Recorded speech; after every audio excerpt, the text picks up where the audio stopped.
তো গাইজ সবাই কেমন আছেন? আশা করি সবাই ভালো আছেন। আপনাদের দোয়ায় আমিও ভালো আছি। তো আজকে আমরা নিয়ে চলে এসেছি একটা টিপস অ্যান্ড ট্রিক্সের ভিডিও।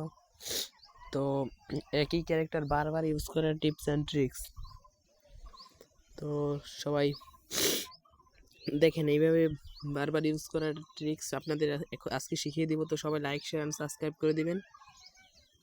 তো আজকে শিখিয়ে দিব। তো শিখিয়ে দেওয়ার জন্য প্রথম লবিতে চলে আসবেন। তো লবিতে চলে আসার পর দেখুন আমি দেখিয়ে দিচ্ছি সম্পূর্ণ পুরো লাইভ প্রুফ। তো আবার ইতে ঢুকে যাবেন ট্রেনিংয়ে।